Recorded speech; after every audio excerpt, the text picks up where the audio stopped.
Van চালক ইমাম শেখ প্রতিদিন তার ভ্যানে চড়েন নানা শ্রেণী পেশার মানুষ, কিন্তু সেই ভ্যানের যাত্রী যখন খোদ প্রধানমন্ত্রী, সেই অনুভূতিটা কেমন? গতকাল গোপালগঞ্জের মেঠোপথে প্রধানমন্ত্রী শেখ হাসিনাকে বহন করে এখন এলাকার আলোচিত চরিত্র ইমাম শেখ। এক অবিশ্বাস্য অভিজ্ঞতায় খুশির সীমা নেই তার। রাজীব আহমেদ রাজুকে সাথে নিয়ে মাকসুদ নবী রিপোর্ট।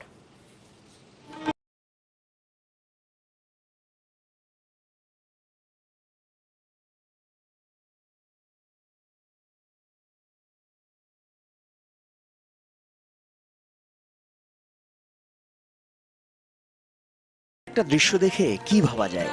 ভাবনায় যাই আসুক, ছবিটা নির্মল।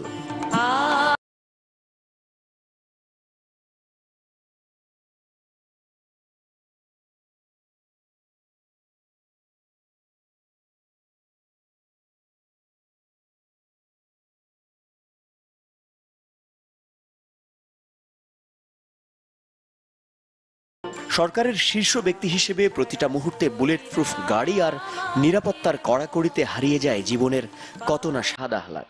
তাই জন্মভূমি গোপালগঞ্জের মেঠোপথে ফেলে যাওয়া শৈশব আর খেয়ালিপনার কাছে ধরা পড়েছেন একজন প্রধানমন্ত্রী।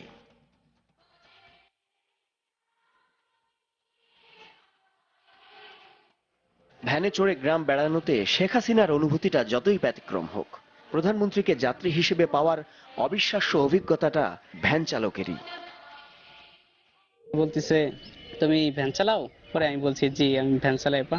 পরে বললো যে, তোমার সব ভ্যান ইঞ্জিল হয়ে গেছে? পরে আমি বললাম, জি আপা সব ভ্যান ইঞ্জিল হয়ে গেছে। এখন বলতেছে যে, তাই তো তুমি আমার বিদ্যুৎ নষ্ট করতেছো। হ্যাঁ, তারপরে আমি হাসে দিলাম, সেও হাসে দিল। এখন হাসে দিয়ে পরে বললো যে, তাই তো তুমি যাও, সামনে যাও, চলো। তারপরে আমি সামনে আস্তে আস্তে ঘুরলাম। টুঙ্গিপাড়া উপজেলার পাটগাতি সদরপাড়া গ্রামে এখন সবার মধ্যমণি ইমাম শেখ। সবার আগ্রহ, ভ্যান যাত্রী প্রধানমন্ত্রী কত ভাড়া দিলেন। আস্তে আস্তে তার বাসায় নিয়ে পৌঁছলাম। অন্য একজন লোক আমাকে টাকা দিল। টাকা দেওয়ার পরে আমি বলছি, না আমার আফা উঠছে, আমার তো জীবন ধন্য, আমি টাকা নেব না। পরে অন্য লোক বললো, যখন টাকা নেব না তো তোমার ডিউটি শেষ, তাই তুমি যাও। তারপর আমি চলে আসলাম। অমন আপ্লুত মুহূর্তে তখন কত কিছুই না মাথায় এসেছিল একজন অতি সাধারণ ভ্যান চালকের, কিন্তু সংকোচে মনের কথাটা আর বলা হয়নি। আমি বলবো যে, আপা আমি খুব অসহায়, কিন্তু আমি বলতে সুযোগ পাইনি।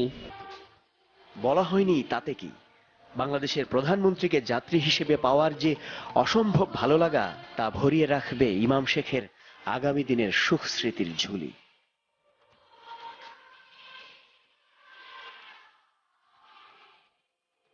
মাকসুদুন নবী, চ্যানেল 24।